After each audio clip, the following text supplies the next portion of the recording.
So I was asked, when you're doing chord changes, how do I know who to follow when a call is made? And that's an excellent question. There's two ways you can call chord changes. You can call them up or down. So I'm going to talk about this, calling down, because the person who asked me does them by calling down. So it makes sense. But if you want me to explain it for calling up, then you'll have to ask me to do another video. So I've highlighted the 4 as if you're ringing bell number 4. And we're going to look at all the different scenarios that might happen and see how to work out what's going on. Now, the first thing I'm going to say is that when you're doing chord changes, you're always told what to do on a hand stroke, and then you ring the backstroke, you don't change, you stay on the person. This is your thinking time to think, okay, what was said, does that affect me, and how does that affect me? And then you action it on the next hand stroke. So it's said here, but it's not actioned until the hand stroke. It's very important that, because you don't want to start smearing your way into place on the backstroke and making that sound crunched or crashing into another bell. It wants to be really crisp, so you ring the backstroke in place and then you move and you're in place for the hand stroke.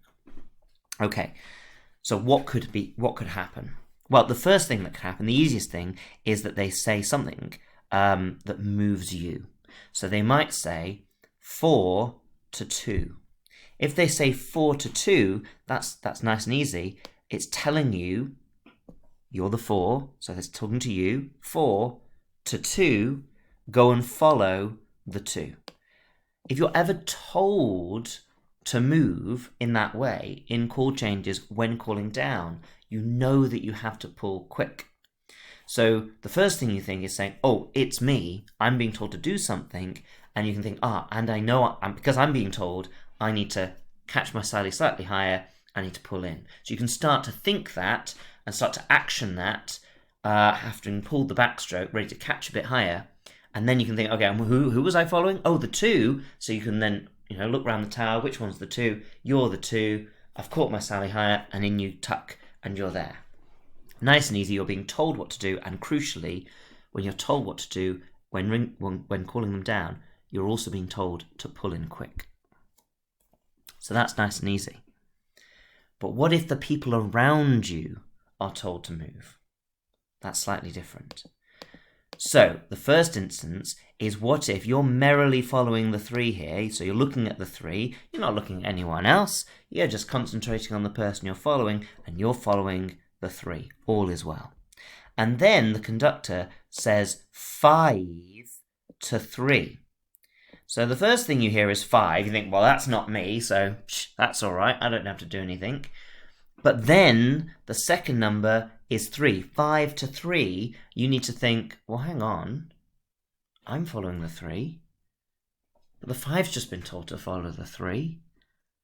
And that's who I'm following. So you've got to get out of the way. If a bell is ever told to follow the person you're following, then it's telling you that you need to slow down. You need to move up over them. So first of all, you're going to have to do a slow pull because your position is being stolen. Okay, the 5 is taking the person who you're following away from you. So you're going to have to get out of the way by ringing a slow, and they're telling you who to follow, because if the 5 is stepping in front of you to look at the 3, then you're going to be following the 5. So not only do you know who to follow, but you know how to get to them. You're going to have to catch lower on the Sally, just a little bit. You're going to have to stretch up. Then as soon as you've pulled that backstroke and you're thinking about where to catch, your eyes start tracking to look at that person. It was the 5 who was told to follow the 3, so you look for the 5, and then you can hold up and you can pull after them. Really crisp change. So that's when someone is taking your spot, then you follow that person. The trickiest one, the third one, is when the person you're following gets called away. So that's when, clear that, you're merrily following the 3, and the instruction is the 3 is called to the treble or to some other bell. 3 to treble in this case. And you're thinking, oh, okay, I'm happily following the 3. 3 to treble, the 3 is going to disappear. We know that the person who's being told to move goes quick. So this 3 is going to rush away from us and abandon us. And the problem is you don't know who is going to step back to fill that gap. Now, if it's the very first change, you will, because it's from rounds. So you'll be like, oh, well, obviously it's the 2.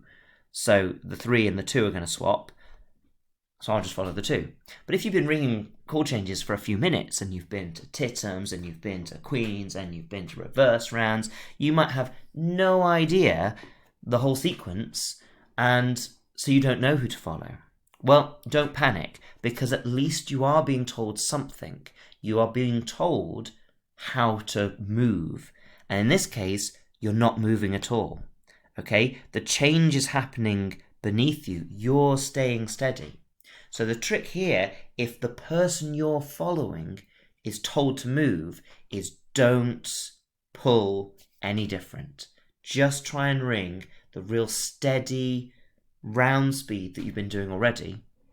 Maintain that, and then look round the tower. Now, there's a few clues that might help. One might just be that you've been ringing a while and you've got some good ropes, so you just scan round and you can just see the 2 people swap, and you can see someone who looks like they're ringing just a fraction in front of you, so it's almost certainly them. So just follow them.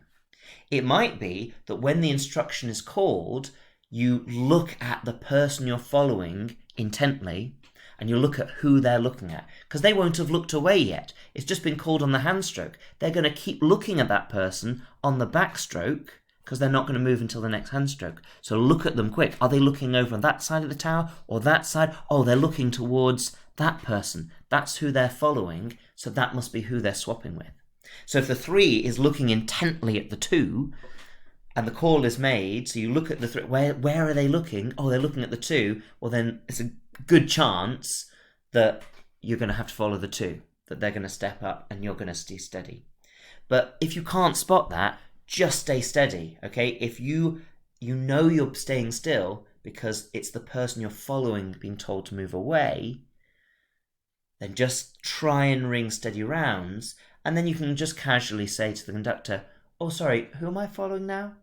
All calm, all good, and it won't affect the sound of the ringing outside because you've maintained that steady rhythm, and you should be able to do that for at least a couple of pulls without drifting off at all, but certainly not much. Whilst you can just casually ask, oh, who am I following? Thank you very much. They'll tell you, oh, it's the 2. Yeah, thought so. Thanks very much. And then you're back in. So those are the 3 different things that can happen. But if you listen really carefully and try not to panic, then you're being told how to ring in all of them.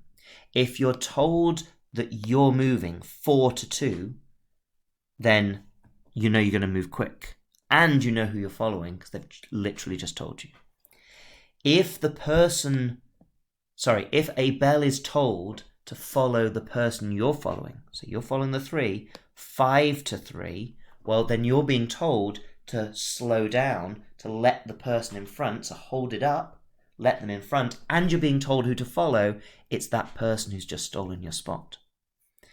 And if the person you're following gets called away from you, they'll always be called more forward than you. So you can, first of all, you know that you're going to stay steady where you are.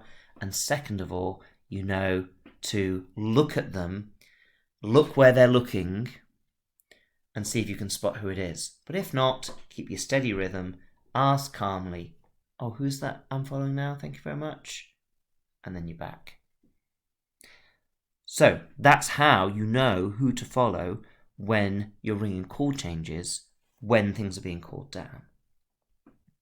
Obviously, it's quite hard when all the bells are mixed up and you're looking across the tower and you're tired, you've been doing it for quite a while. But when the call is made, remember, you've got that backstroke to work it out and then action it on the next hand stroke. So just think, what did they say? 3 to treble. Okay, well, I'm not the 3, but I'm following the 3. Or, well, I'm following the 5. The 3 is way down there. That doesn't affect me at all. So I'm just going to stay steady where I am. Or, oh, well, I'm not the 3, but he's been told to follow the treble and I'm following the treble, so I've got to move out over him. You've got that little bit of time to figure it out. If you've got any more questions that you want me to answer, pop them in the comments down below. If I've made any mistakes, or if you have a better way of doing it, then pop that down as well. But otherwise, ta-ra for now.